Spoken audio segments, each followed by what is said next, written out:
ladies and gentlemen, boys and girls, welcome to episode 98 of A Wild Podcast Has Appeared, the official Pokemon podcast of Comicbook.com. I am one of your hosts, Jim Biscardi, and as always, I am joined by Megan Peters and Christian Hoffer. Welcome back, everybody. Hello, hello. Hello, we are here.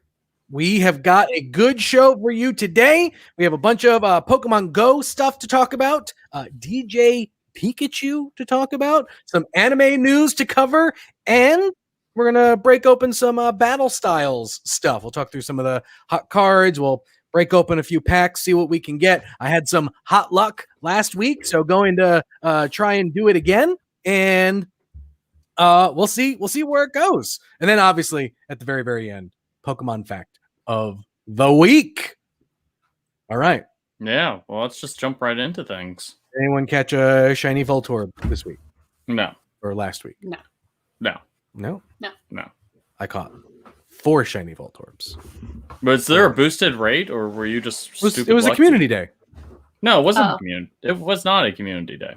No, not community day. It was the spotlight hour. Oh, okay. Yeah, those spotlight hours have like mixed. I always get those names confused. Yeah, no, the community days definitely have boosted. The spotlight hours, not always. Like sometimes they do, but it seems like sometimes they just don't. I was busy last Tuesday, so. It's tough because sometimes it happens happens when we do dinner, and so it's like, well, I can't, I can't.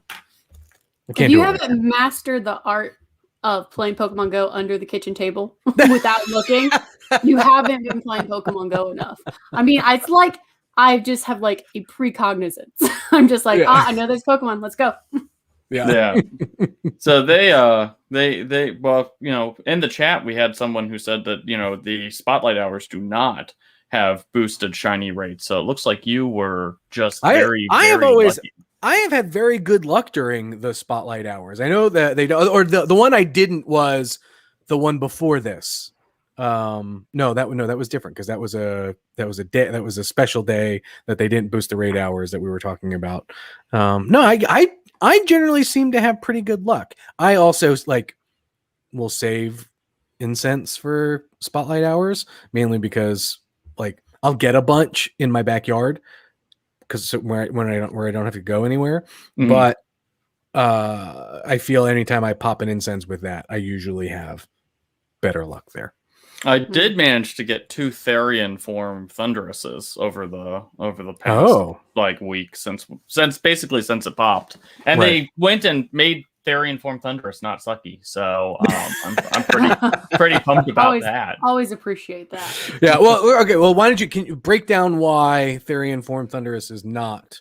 So it has the highest damage per second rate of any electric type Pokemon now. I forget what move they changed it to, what they shifted the move pool to, but because of that, it now has the highest DPS. It doesn't have the highest total damage output, which basically means because it's not very tanky, because it's got a super high attack, but not the best defense or HP. So there are still better electric type Pokemon out there, but Therian form Thundurus now has the highest, DPO, or DPS, excuse me. That's useful to have, especially the more people you have in a raid, the less the total damage output matters. You can kind of just glass cannons are a little bit more useful when there's 20 of them. That's right. Yeah. At the very least, it's a good one to have on your team, basically, to just surrounded with other ones, right? Like with other more tanky. Pokemon it's definitely an upgrade over like a Pokemon like Jolteon or kind of like your standard. I don't have anything better. Ampharos is one that will pop up a lot for me when I do raids where an electric type Pokemon is recommended, and it's like my Ampharos there is not a good Ampharos unless you have Mega Evolved it and are using I think they have Dragon Pulse. So I'm pretty stoked about that. I was able to get 2 of them, and I already sent one to Pokemon Home. So nice. There you go. Yeah. So Pokemon Go, it's been busy. We've got Weather Week starting up. So what can we expect from Weather Week? So the big thing that's going on with Weather Week is that it will introduce a Pokemon that has never had a shiny. This shiny form has never appeared in any Pokemon game. So Rainy Form, Cast Form, which is a pain in the butt to say because form is in its name, but Rainy Form, Cast Form, shiny will be introduced to Pokemon Go. So the thing with this is that in previous editions, previous generations of the game, shiny Cast Form has always been in the game. But when shiny Cast Form transforms based on the weather, it does not, its shiny form would not shift into a shiny variant. So a rainy cast form would look like a rainy cast form, even if you had a shiny cast form. This changed with this current generation. They added shiny versions of the various weather affected cast forms. However, cast form is not in Pokemon Sword and Shield. It's not a Pokemon that is available, so no one has been able to see what a shiny form cast form looks like outside of the data mine of Pokemon Home until this upcoming event. So that's going to be the big one. I'm trying to think what other nice things are coming. Do you have all the forms of Castiform in Go? Yeah. I have only been able to find the Sunny form. And that bothers me. Do you play in the rain? Yes, I do play. Yes, I do play in the rain. It just for whatever reason I can't get a Castiform to show up until unless it's sunny out, apparently. But okay, so I just pulled up a picture of shiny form Castiform, and it's actually not a bad looking shiny. I think, or he's got a blue head inside the raindrop with like green goggles on and a bit of a dark gray bottom. That's a pretty cool. Yeah, no, it's definitely an improvement over its previous shiny form, which was literally identical to. As a note in the chat, someone pointed out that Zekrom is still the king of non-mega, non-shadow electric types. That is true. It does have a higher total damage output because it is a bulkier Pokemon, and the difference, in DPS is pretty negligible. So if you have a Zekrom, use your Zekrom. But if you have a Zekrom and Therian form Thundurus, take both. Yeah, that is also. If you don't have a whole party of Zekrom, basically. The other stuff that's going on with this Weather Week, it's all about either windy or rainy Pokemon. So Wingull and Ducklet are some of the Pokemon that are appearing. I haven't actually, gotten. I have a Ducklet. I do not have the evolved form of Ducklet in Pokemon Go. That's the big one. Other than that, it's just kind of is. It's not a very exciting event. Like there's a website that was like, there's too many events in Pokemon Go. We can't keep up. I'm like, if there's events like Weather Week, is that really like an event? Do we count this as an event? It's like, it's more like it's just like a theme week as opposed to like an event. Like that's I was like, oh man, I can calm down there, buddy. There is a part of me that wishes these events were longer. And I've noticed that stuff like the charge up event, like I got a couple of Tynamo, none appeared in the wild because it was rare. Luckily, I completed the limited time research and got my Tynamo. But do I wish if I hadn't had all the Pokemon already, or if I was like really wanting an Electros, or Electros, it's because it's got the 2 E's there. It's literally in the name. Do I wish that event would have gone longer? Yeah, sure. I wish that would have been a 10-day event, but I'm not gonna. It's literally these placeholder events. Like I'm cool with it being a week. Like I'll tell you where I got stuck. 3 nice throws in a row. Got stuck. I said, "F it. I'm not completing this one." Nice throws? Yeah, okay, here's the problem. No. Because No, all of the that's Pokemon that were sad. spawning in my area were like had the tiniest catch circles. And I'm like, what? Like, give me a Diglett or some more Geodudes or something bigger that I can just get them, like, in a row. Jim, that is like the saddest. I know it's sad. Like I know, like I can understand when it's like two a in a great row. throw. Oh, Great throws I can do all day. They count, Jim. No, but not if they're in a row. Yeah, No, like exactly. I mean, Caller 27. I need more Electabuzz. Here, I'm gonna try it right now. Right, I got a Miltank. I should be able to do 3 in a row. Not even trying. Just hoping. This is going to be some of the saddest content we've ever put on this. Okay, podcast. there's one. Okay, keep all talking. I'm gonna let you know if I get it. Okay, well, let us continue to make fun of Jim as he's. All right. I mean, Broke I think out. my record for nice throws. Of course, it fled naturally. So now I need Yep. something bigger. I think my record for nice throws was 18 in a row. 18 nice throws? Yes. I think that's like where I capped, and then I've never tried to test myself again. I will say though, I was in a park and there were plenty of Pokemon, so I was able to kind of selectively go for the guys with bigger hit boxes. Okay. I've got 2 in a row right now. Got my Miltank and my Electrike, which is a good one to do it on. Yeah. See, but now my only options are Hoppip, Wurmple. You know what? No, I should be able to do Wurmple it. shouldn't be that hard. You have to Wurmple shouldn't be shift that bad. because the box is down a little lower. But I'm gonna do it on Combi. God damn it! Whoa, And Jim! we Sorry. watched. This is a podcast listened to by children. All right, Children.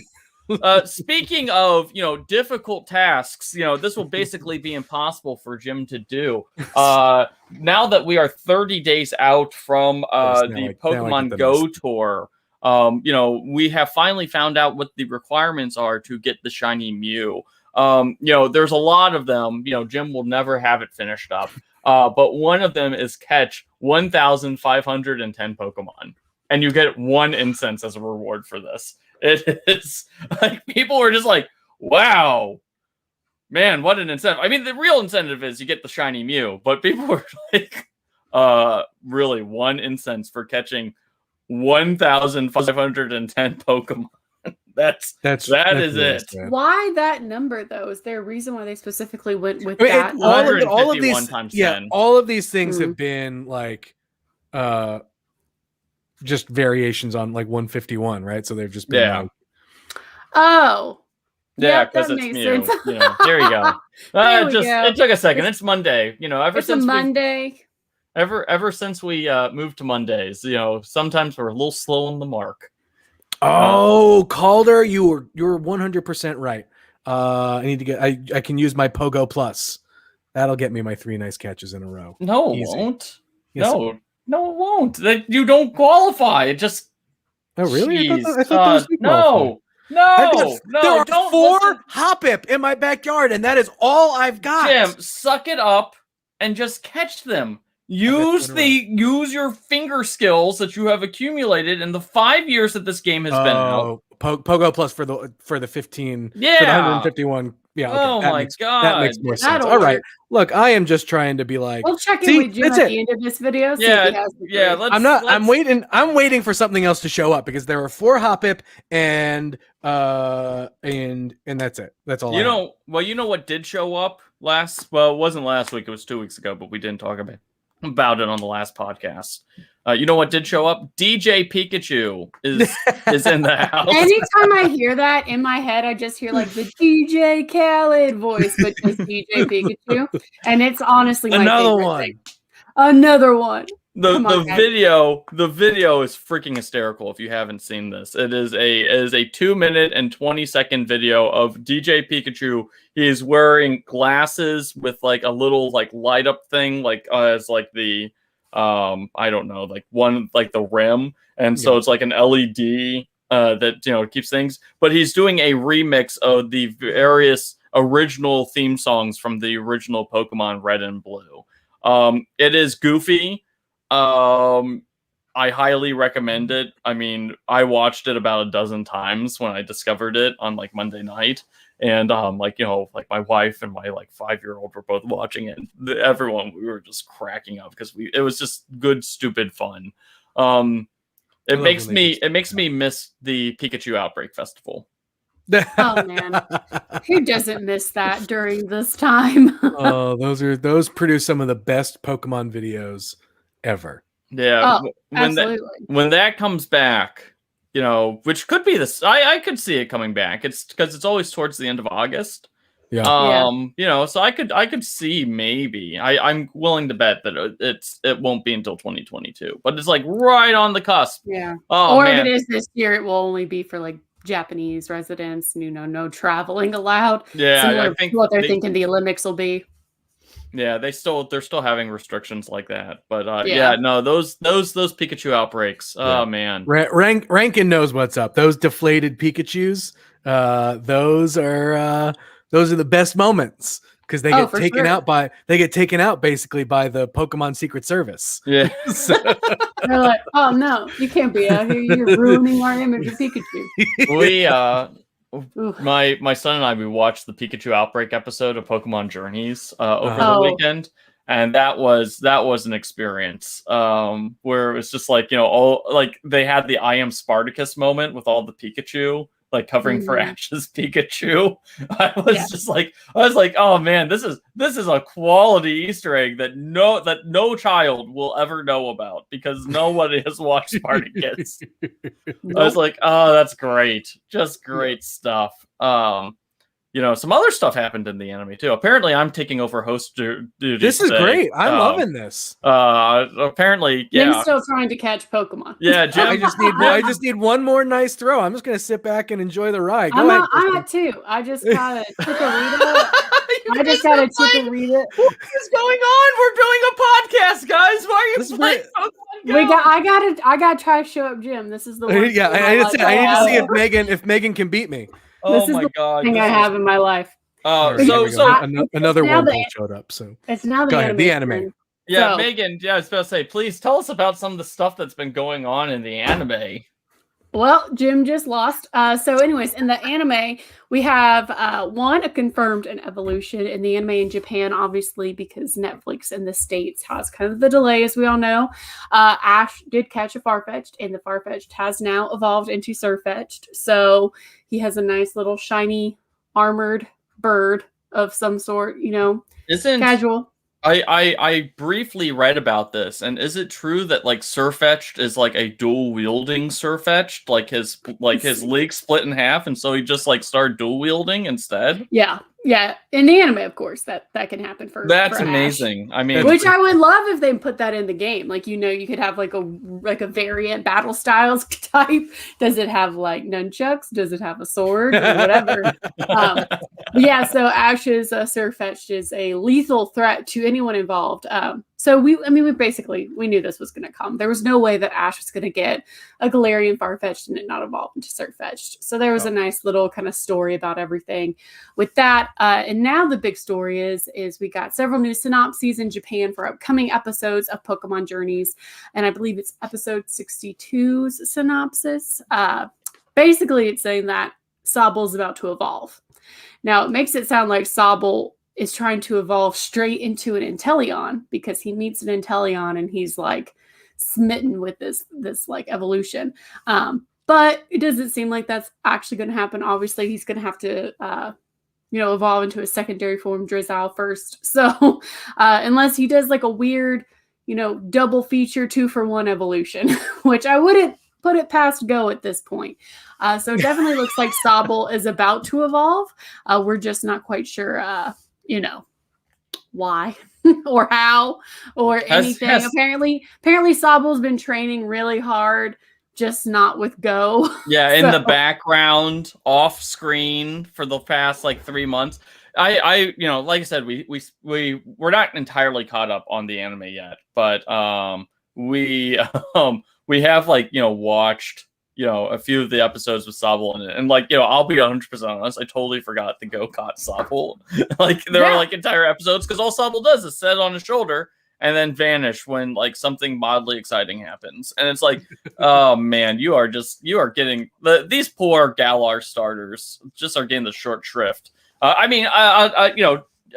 Not entirely true. Like Scorbunny's pretty well fleshed out, but it's just like they are really struggling. Somebody on Facebook asked, "Do we ever talk about Zelda games?" Oh boy, would we like to! Boy, would I talk about it! Hit me up on Twitter. Megan, and I are Zelda enthusiasts to an extreme. So Farfetch'd, Sobble, lots of cool stuff going on in the anime. Well, I don't know if I'd say it was cool necessarily, but I'll be interested. I will be interested to kind of see what'll happen, because obviously Sobble will evolve into Drizzle first, and I'm curious to see kind of like what's going to happen with that kind of, motion and movement in the anime, if that will, by any chance or stretch of the imagination, maybe give the Pokemon a little bit more limelight in the anime. I doubt it. I doubt it so much. So, but I can hope. So we'll see. My big question is so Ash's team is basically set now. We've his Sirfetch'd has evolved. He's got a Lucario now. Like he's got his 6. So I'm really curious like what happens now, because we still have I'm guessing that we still have like another year or so of Pokemon journeys.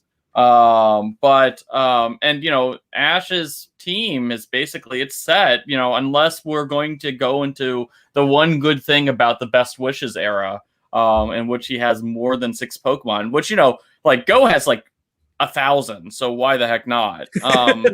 Right.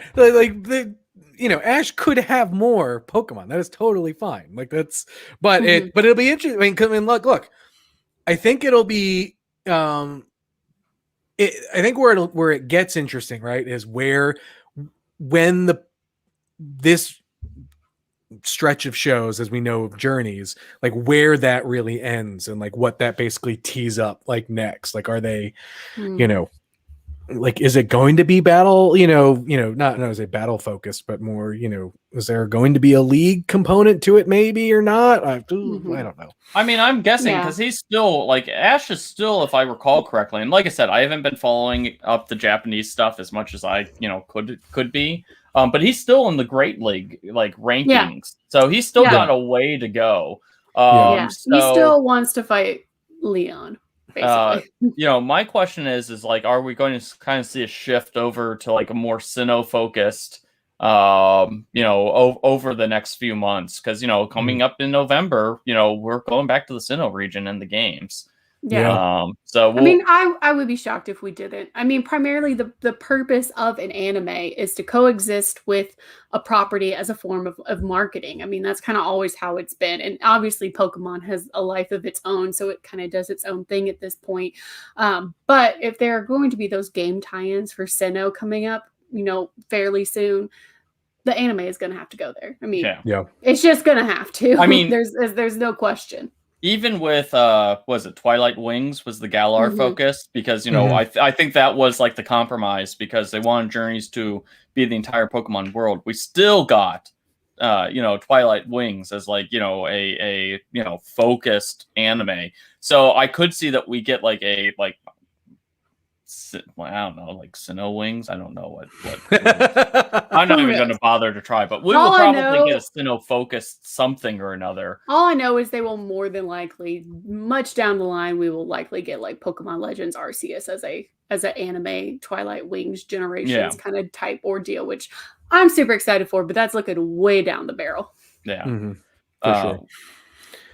All right. Well, let's take a quick break, unless you got something else. No. And then we'll open some of these bad boys, battle styles, and then we'll get into what we can expect from the latest Pokemon trading card game expansion set when we come back.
All right. Battle Styles time.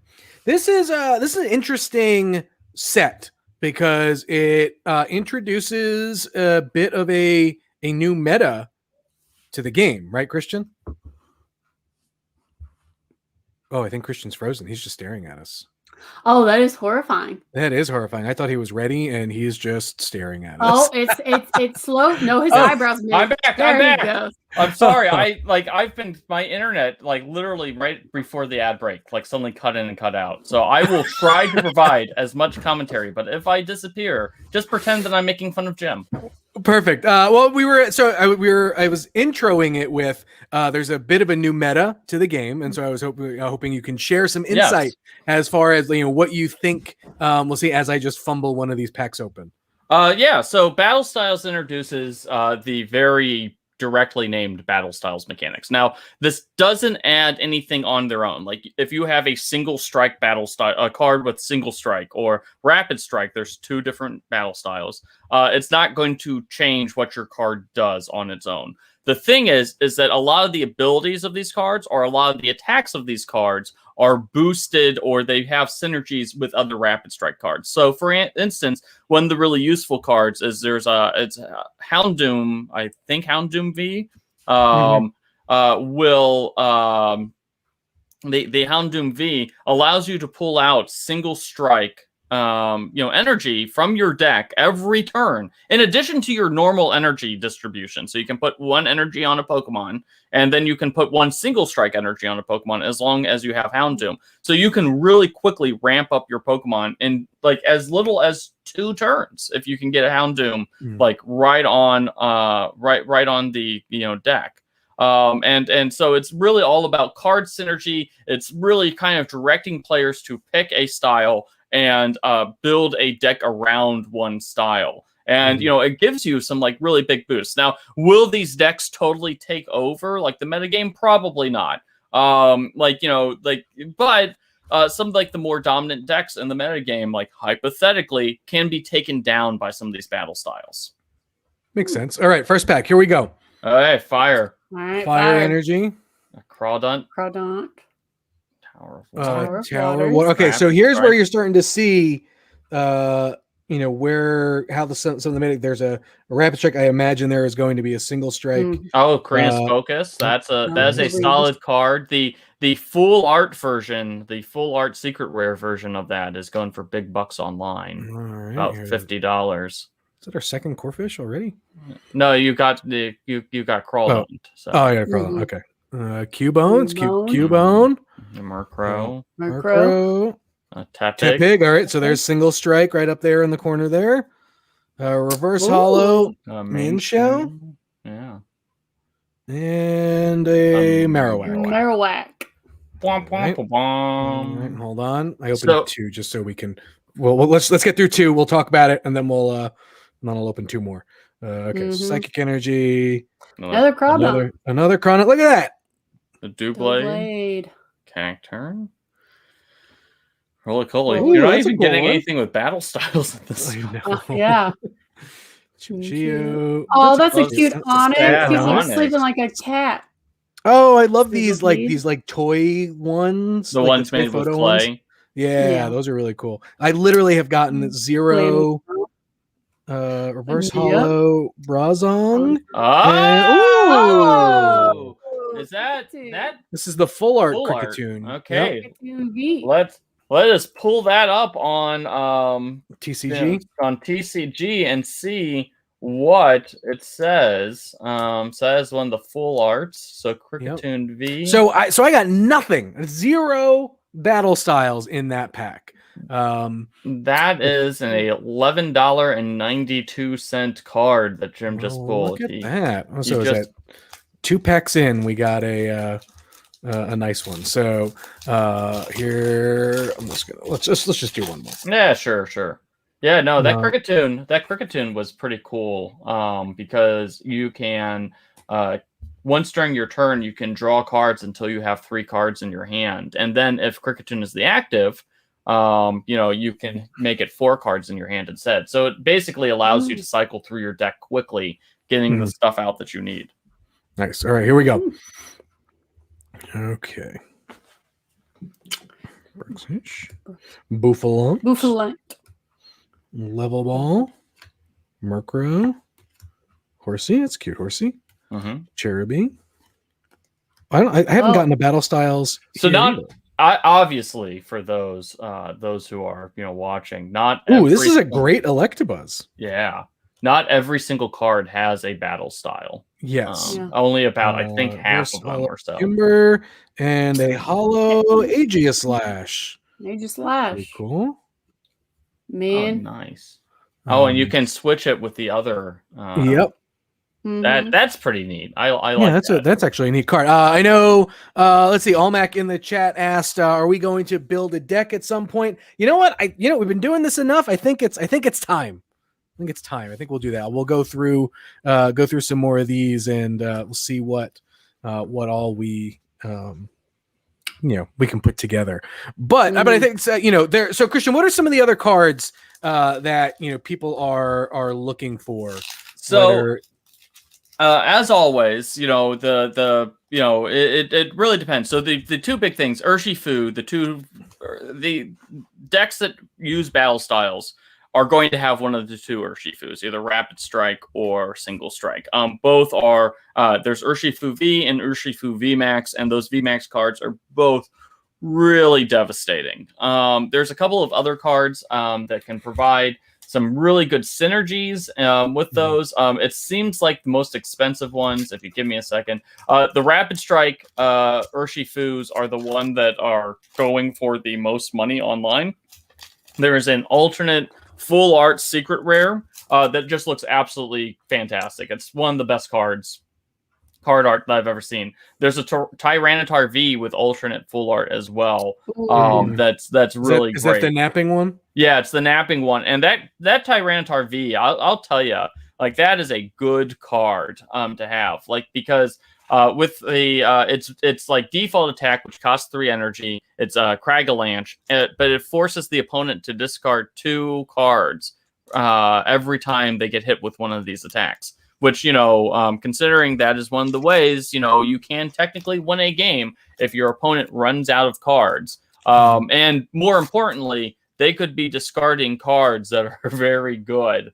So unless they have some way to pull those cards out of their discard pile, that is a way to really mess up some decks. So that Tyranitar V, the alternate ones are going for a lot. Some of the trainer cards that are going for a lot is we talked about Karina's Focus. There's a Phoebe secret rare that's going for a lot. The big thing with the Phoebe secret rare, the Phoebe card is that it guarantees that your Pokemon's VMAX attacks aren't affected by any effects on your opponent's active Pokemon. So if you really want to make sure that your VMAX attack does a lot of damage, this is what you want to use. So there's a lot of cool cards. I really like the I really like a lot of things in this card. It's a good expansion. I'm really excited to see, because they're going to continue to build on this battle styles mechanic for at least another 2 or 3 sets. They also have we talked about there's the V Union cards has been teased. So that has been confirmed for July. Whatever the July set is in Japan, we'll be seeing what V Union is. So all right, let's go through some more. I have not peeked at any of them, so here we go. We're waiting for Richard to swap us over. Here we go. All right, Water Energy, Grumpig. That's some strange art. Yeah, Energy Recycler. Always solid card to have. Girder. Oh, Chimchia. Another Horsey. There you go. A Mankey. There we go. Single Strike Mankey. Hey, there you go. Single Strike Mawile. All right. Oh, Formantis. Cute. Oh, ooh, that Colossal's really cool. Reverse Hollow Colossal. And a Scentiscorch non-hollow. All right. Well, can't win them all. You got a couple, though. There we go. Got a couple. Doing the last set. I've got 2 more. Okay, let's do this. Rapid Strike, Scroll of Swirls, Another Bouffalant. Cronut, Onyx. Now I'm starting to get all the Ooh, look at that Yamper. Look at that good boy. What a best look at him. boy. Cacnea. Sandalit. Another Mankey. There you go. Reverse Hollow Gillicent. And an Aegislash. Which you can use. Which I can use with... You'll note that switches forms. Yep, those are different forms. One is hollow and one is non-hollow. Right. Yeah, I did see in the comments. I feel that like battle styles will be this gen's team up set / gimmick. I agree. I think that this is really setting up like this is the base for what the meta game is going to kind of move towards. I think that a lot of cards will complement these styles. For at least the next year or so. Another Yamper. Glammeow. Reverse Hollow Energy Recycler. And an Electivire. That's pretty cool. Electivire. Looks pretty nice. All right, last one. This one should have something good in it and a white code card. So here we go. Spoiler. Spupa. When was the last time we saw a Spupa as a card? Never. I don't think. This may be first time in the line. Gliscor, that's a pretty cool Gliscor. Hey, everyone's favorite. Everyone's favorite. Swordward not allowed to go and use that guy's nickname. Swordward and Shieldbert. Esper. Timber. Galarian Slowpoke. Galarian Slowpoke. Another Corphish. Another Salandit. Single Strike Mustard. Hey. Take it. Reverse Hollow. And a Hollow Embor. Single Strike Embor. Yeah, that's a pretty cool one. So you got about maybe close to 10 single strike cards. Yeah. So out of what we did, 1, 2, 3, 4, 5, 6, 7. At 8 packs, 2 hollows, and a full art. So not terrible. Yeah, no. Not terrible. We'll save some. We'll do some over the next couple of episodes. We'll do some more, see what we get. The journey continues. So yeah, no, like we said, I think this is going to definitely be an interesting set for players, and it's one of those things where like, and this could just be a thing. I don't know where to look. I need to change my camera setup. Hold on, give me 1 second because I just can't look at myself like that. So, it's just like I just remember, like, when these new sets come out, being able to kind of see in real time, because there's a lot of stuff happening just in a lot just live events, right? Where you see how people were putting their decks together and seeing what cards were being used, how they were being used, and so we don't necessarily get that with these last couple of sets, and like I'm sure the discussion is happening somewhere. It's just not as prevalent as yeah, no, the recent trend of while Pokemon cards are hotter than they've been in years, the definite trend seems to be more on the collecting of them rather than the deck composition. Anyways, I'm breaking one more open, but okay. These are just it's like, look, he is like addicted. I'm addicted to this. He really is. I love it. Well, that's because we had such good luck last week that I'm hoping I can bring on. That's it. This is literally the last one. Meanwhile, I couldn't find any Battle Styles cards anywhere. Green code card. Oh, now I'm holding it up to here. Yeah. Steel as the Tower of Darkness. Garter. Durant. Esper. Blipbug. Silicobra. Houndour. Lickitung. Look at that happy Lickitung. Nightmare. Reverse Hollow Pawniard and a Victory Bell.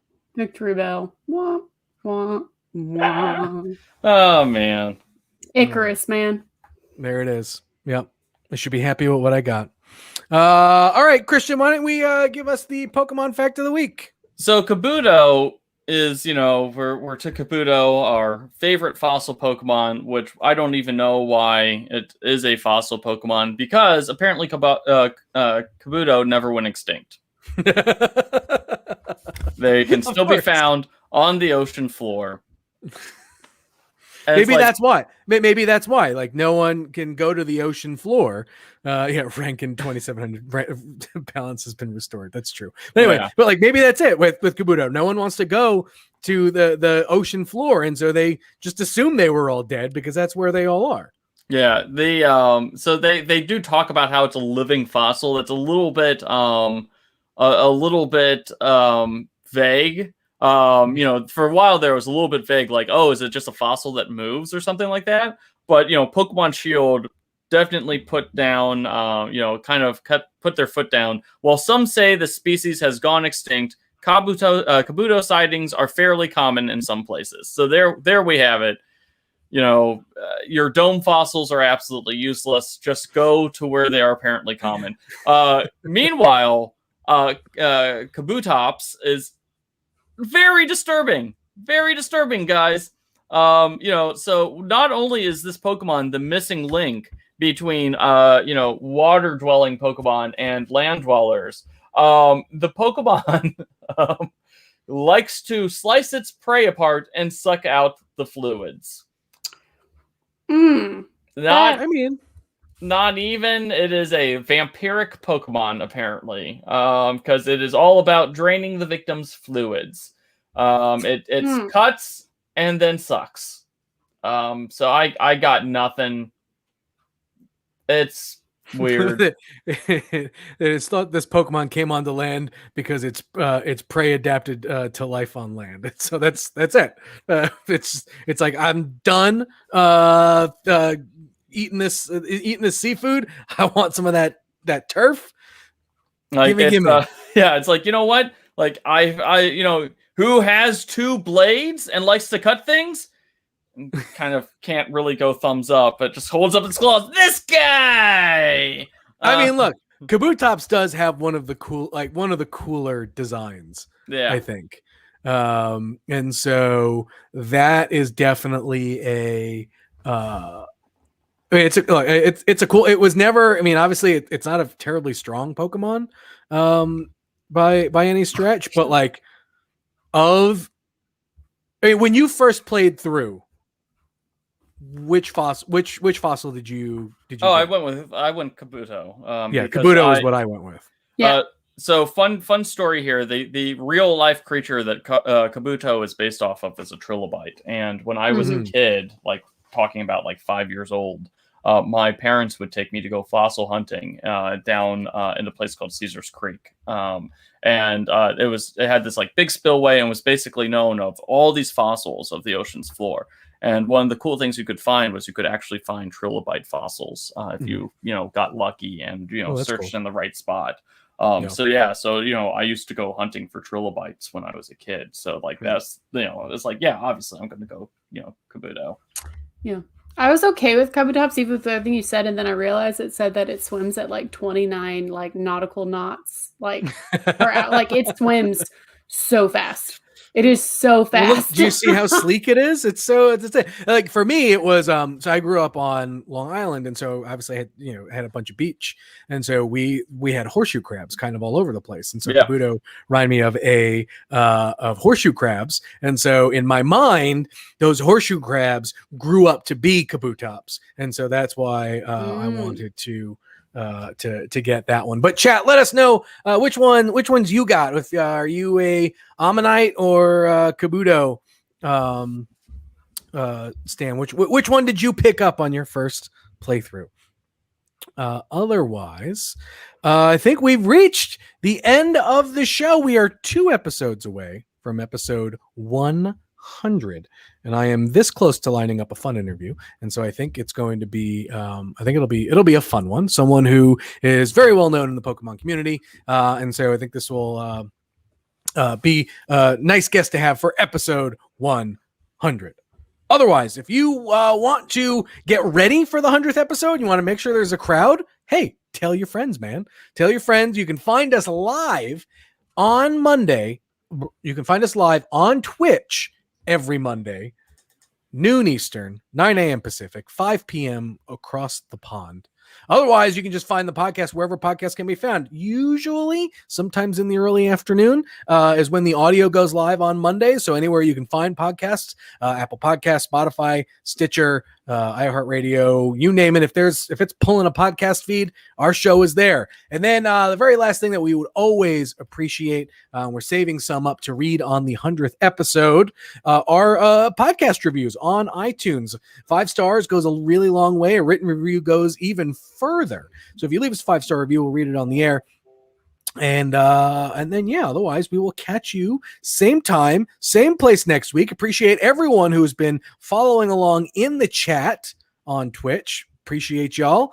And we'll see you next week, everybody.